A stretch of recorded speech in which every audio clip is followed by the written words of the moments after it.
जय Hind friends.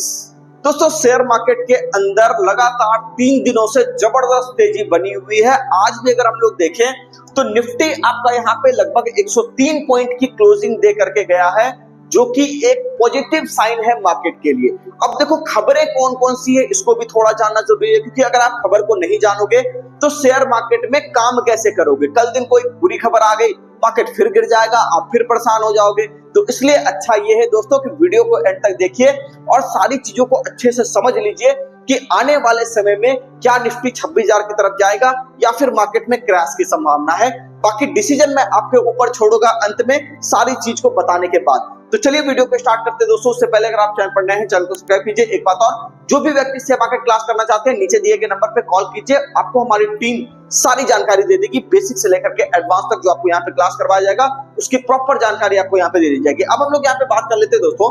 Stock market में आपने देखा कि लगातार यहाँ पे जो है तीसरे चौथे दिन यहाँ पे निफ्टी आपको ग्रीन में ही दिखाई दिया। आज की भी क्लोजिंग अगर आप देखोगे 103 पॉइंट की यहाँ पे हो गई है।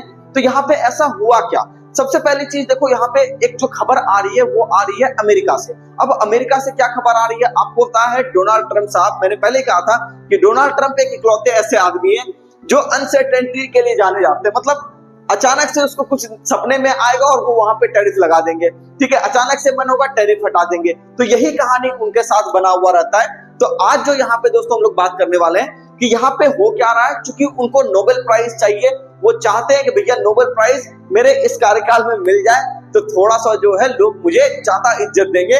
इस कारण से अभी यहाँ पे आपने देखा कि मोदी जी ने भी कुछ ट्वीट कर दिया उनके फेवर में, जिसको लेकर के ऐसी अटकलें लगाई जा रही है, जो कि मोदी जी के ट्वीट में भी था कि यहाँ पे एक संभावना बन रही है कि रेसिप्रोकल टैरिफ जो यहाँ पे पूरे कंट्रीज के ऊपर, यहाँ पे कई सारे कंट्रीज के ऊपर अमेरिका ने लगाया था, इंडिया के ऊपर भी टैरिफ लगा था, तो उसके ऊपर कुछ चर्चा संभव है। तो ये इंडियन मार्केट के लिए एक अच्छा खासा पॉजिटिव न्यूज यहाँ पे बनकर के आया।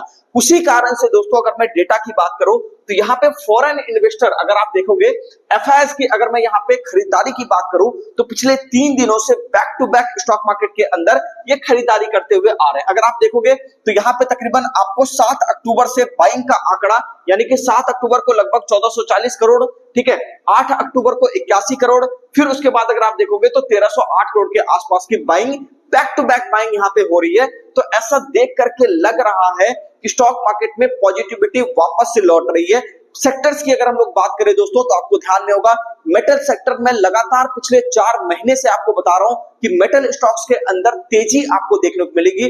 और आप देख भी रहे हैं कि मेटल स्टॉक्स ताबड़तोड़ मतलब चले जा रहे हैं। अगर आप कोई भी स्टॉक मेटल का उठा करके देखोगे तो मैक्सिमम जो बढ़िया क्वालिटी के स्टॉक्स है वो आपको ऊपर ही दिखाई देंगे। तो इससे ये समझ में आता है कि स्टॉक मार्केट के अंदर पॉजिटिविटी आ रही है। बाकी पीएसयू बैंक्स के अंदर भी पॉजिटिविटी है। अगर आप देखोगे जितने भी सरकारी बैंक हैं उसके अंदर दोस्तों यहाँ पे अच्छी खासी पॉजिटिविटी, अच्छी खासी खरीदारी लगातार कई हफ्तों से चल रही है। तो इसको देख करके साफ समझ में आ रहा है कि शेयर मार्केट के अंदर जबरदस्त तेजी यहाँ पे बनने वाली है। बाकी देखो, मार्केट है ना, तो वहां पे क्या है कि आपको एक स्टॉप लॉस एरिया भी रखना होता है, आपको कोई ऐसा एरिया भी रखना होता है जिसके नीचे आने पे आपको वहां पे एग्जिट करना होता है। तो मुझे ऐसा लगता है कि 24,000 का जो सपोर्ट एरिया है वो काफी बेहतरीन सपोर्ट एरिया है मार्केट के लिए। और ऊपर की तरफ अपसाइड की अगर हम लोग बात करें तो मुझे लगता है 26,000 के आसपास का निफ्टी कहीं ना कहीं आपको आने वाले समय में दिखाई दे सकता है, या फिर अगर बहुत बढ़िया तेजी रही तो हो सकता है निफ्टी आपको 27,000 की तरफ भी जाता हुआ दिखाई दे। बाकी वीडियो आपको कैसा लगा, खबरें आपको कैसी लगी, कमेंट सेक्शन में जरूर बताइएगा। बाकी नजरिया आपका अपना है, ये तो हमारा व्यू है। कोई भी काम करने से पहले आप अपने समझ से काम कीजिए, क्योंकि अपने समझ से किया हुआ काम ही दोस्तों शेयर मार्केट के अंदर काम आता है। आज मैं कुछ भी कह के जा रहा हूं, आप उसको चार्ट पर देखिए, एनालाइज कीजिए। अगर आपको लगता है तो अपने फाइनेंशियल एडवाइजर से भी सलाह ले लीजिए और उसके बाद वहां पे ट्रेड कीजिए, ठीक है।